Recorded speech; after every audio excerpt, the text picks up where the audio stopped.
Alright guys, today's home workout is for time, 10 to 1. You're going to do 20 double unders to start off with, then 10 deadlifts at a heavier weight, then 20 double unders again, and then 10 strict handstand push-ups.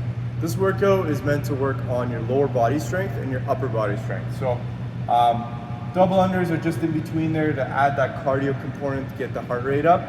Deadlifts in this situation, if you don't have a weight at home that you can really get up to 315, I want you to find some weight that's a little bit challenging. Maybe it's an odd object that you can safely kind of deadlift up to your hip level and then safely lower down, whether you're doing single reps or touch and go reps, to mimic that stimulus that you should get out of a heavy deadlift. So see if you have something around the house that you can safely pick up.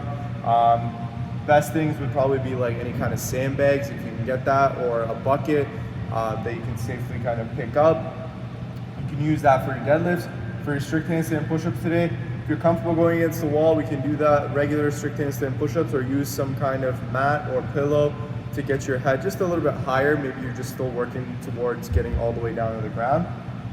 Or you can go into some dive bomber push-ups or regular push-ups today for the workout.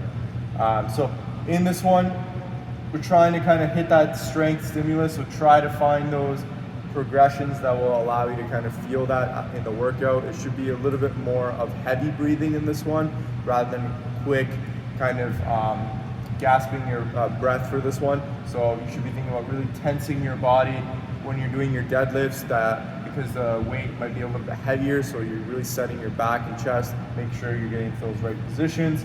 And then same idea with the strict handstand push. We want to stay in a nice engaged hollow body position, whether you're going inverted or off of a box or your couch, or doing just regular push-ups off the ground. And then double unders here, guys. If you don't have a rope at home, we can go for some jumping jacks. We can go for a double tap hop, so jumping up in the air, tapping our sides of our thighs for twice to kind of mimic the coordination of that rope. Or we can go for some single unders as well, just kind of skipping on the spot. 25 minutes is the cap for this one, so we want to try to finish within there. Again, at home, for everyone that's doing it at home, you don't have to cap yourself at 25 minutes. I would rather you kind of finish this one, especially if you're really close to by the 25-minute mark. Once you're done this workout, guys, we're going to stretch that lower back out with lower back stretch and a pancake stretch, kind of hitting both angles of that back there, getting our hips kind of stretched out and our lower back QL area stretched out there. So hope you guys enjoy this workout and the afterburner. We'll see you guys next for the warm-up video. For the warm-up, we're going to start off with such a great drill here. In your hollow position, doing 5 hip circles. Now, to get into your hollow position, you can start by lowering one vertebrae down on the ground at a time, starting with your lumbar, so your low back. So push your belly button to the floor, then laying down slowly and controlled until you get to mid-back or your shoulder blade area. From there, you can raise your heels.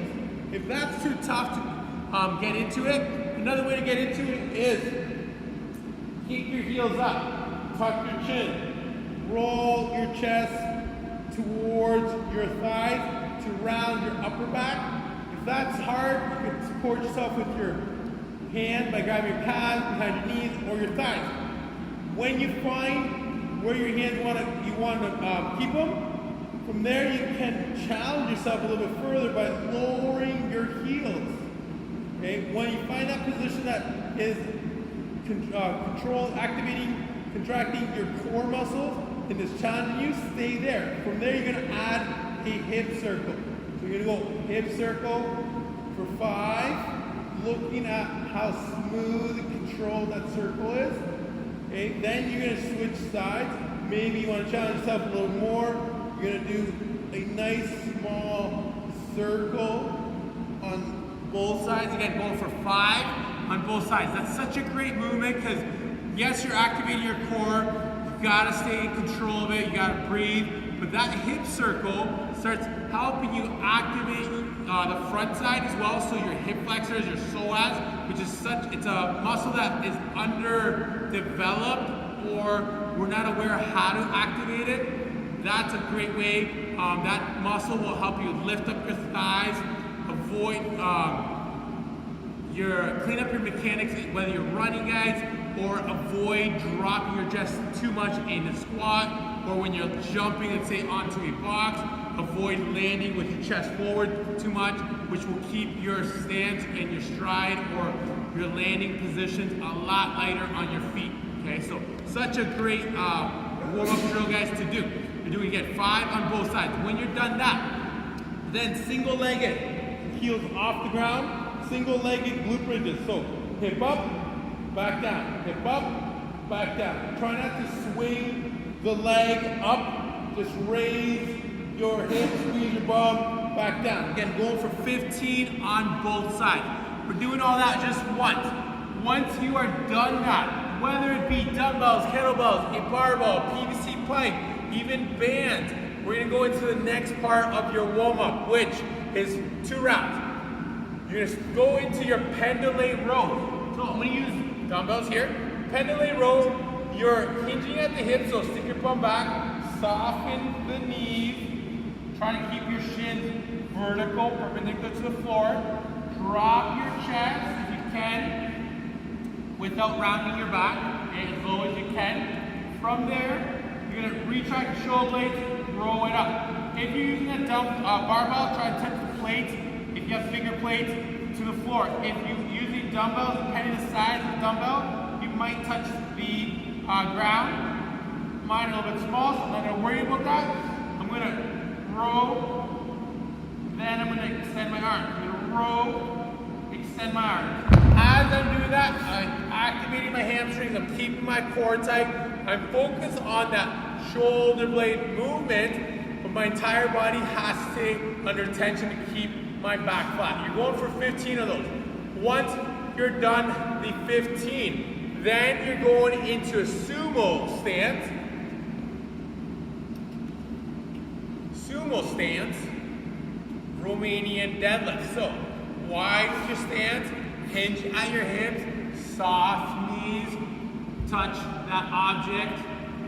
Maybe it's the plate, maybe it's a dumbbell, to the floor, maybe it's a kettlebell, okay? If you're rowing it, or with bands, sorry, if you're doing it with the bands, you would have the band, same thing, don't touch the floor with your arms, okay? From the side, and wide stance, hinge at the hips, touch your object to the floor. As you come up, try to push the floor away to help you activate your rowing. You're doing that 10 for 10 repetitions, then you're repeating the rows one more time for 15, finishing off with the 10 deadlifts in that sumo stance again, guys. Have a great warm-up, and enjoy your workout. For those double unders, if you have them, let's work on those double unders today. If you're at that 30 range, for example, see if you can break them up into sets of 20, or if you want to try it, seeing if you can do bigger sets today, this is the great day to try and start, or a great workout to start doing that. If you don't have double unders, let's go single skips, or we can go for some running skips here, guys. Also, you can use that previous option from before, which is the double tap hop. So you're gonna keep the feet together, you're gonna jump up, double tap your sides for 60 reps total. Single arm deadlift, we like to place that item in between the feet. So your deadlift width is going to be about where you squat. You can go a little bit wider if you want to get into that sumo stance. That's totally fine as well. And what I want you guys to think about here is we're going to think about that hip hinge. So I'm going to think about pushing that hip back and then drawing my hips down after that. You can see my shin is still perpendicular to the ground. So the difference if I was squatting is my shin would be going a little bit forward. I actually want to push that hip back a little bit, get my hip up in the air a little bit, and then I'm going to hold on to my object. Pushing with the legs, opening with that hip, we're going to push that hip back, and then lower the object again with those legs. I want you guys to squeeze your butt at the top, make sure the abs are tight. Sometimes when we squeeze our butt, we tend to overarch. Let's make sure we don't do that. Also notice how my head and neck stay nice and neutral. So when I'm at the bottom of that deadlift, I'm not looking straight, I'm not looking down, but I'm kind of looking just maybe a couple feet out in front of me. I want the top of my head to my tailbone to stay in a nice and straight line.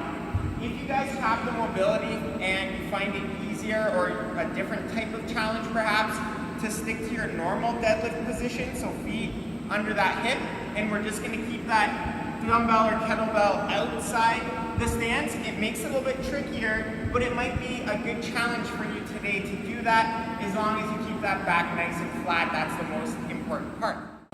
So, for the strict handstand push-ups, again, you can have that second progression just in case that first progression you just lose your strength, or like halfway through you're not able to do the rep. Always have that second backup in case, just to keep the workout going. So for that, guys, we're going to talk about that dive bomber. So we're going to use that dive bomber as a progression, and then we're going to go into that strict handstand push-up as the next progression above that. So with that dive bomber, guys, you go nice and wide with your feet. Guys, you should use some kind of ab mat or some kind of mat to get your head down to the ground, at least when you make contact with it. Hands are going to be in about push-up width, and they're going to be close to the feet. From here, we're going to think about leaning forward so that we're on those toes and getting over top of those wrists. And then from there, we're going to be dropping the head down right in front of our hands. So notice that my hands are behind my head and they're not in line. So I want them back here. Then I'm going to press my head straight through the window to finish that rep. So that's key, guys. Really trying to get our head in front of our hands when we're doing that strict handstand push-up, whether it be with that dive bomber or even if you get your feet on a box and do it elevated. Make sure that head is going in front of the hands so we can really use that back to drive it up and not use the front of the delts and put too much pressure on the shoulder there. So you guys can do those, or you can do your strict handstand push-ups against the wall. Same things apply. Get those elbows in, get that head in front of the hands, stay in a nice tight body position there. Hopefully you guys hit those 5 rounds. Let's cool off now with some mobility. First stretch, going for 2 minutes, and so you're just holding it in the stretch, guys. For this stretch, again, it's the low back that you're trying to emphasize. So you are going to round your back. You're going to start by being in the seated position. Bring your heels together. Depending on your flexibility, see if you can get your arms underneath it. But if your flexibility is a little bit tight, you can grab your toes, pull yourself slightly forward. If you start noticing that you're kind of comfortable in this position, slide your arms underneath your shins. Where now you're placing your elbows to the floor, bringing you that much lower. Notice how my back is rounded. To get into this stretch, you want to really just kind of decompress and let everything go. So breathe through it, guys, and just relax your body. Okay, so as you're in this position, you want to be relaxed, to let all that tissue in your back just really slowly open it up. If you find that it's hard to breathe, back it off a little bit, okay? Now you're going to create tension, you're not going to really get a good stretch, okay? So go as low as you're comfortable. If you have better flexibility than me, you really want to get lower and lower and lower, guys, to the floor, where you're almost even tucking your belly button in to get your QL of so the low back muscle. When you're done the 2 minutes there, then you're going to go 2 minutes in the pancake stretch. You don't need a post, but you can use a post if you have something at home, or you can grab a door jamb where you kind of reach in to one side. You want to kick out your feet as wide as you can. Play around with your position of your toes. Sometimes I'll stretch it with my toes going forward. Sometimes I'll pull my toes in. They adjust the stretch just slightly different, okay? So first I'm going to start with toes in. I'm going to grab that post. I'm going to pull myself in. This one's going to round your back a little bit as well, but your emphasis is on your groin, so your inner thighs. You're pulling yourself in. If you're not getting much of your inner thighs, maybe bring your toes back or forward, kind of play around with the position of your foot. Or last, like I mentioned, you can point your toes, where when I point my toes, I'm able to get a little bit deeper of a stretch. Okay, so play around with it, emphasize your groin. You're gonna hold that for 2 minutes to cool off today, guys. We'll see you tomorrow for the next workout.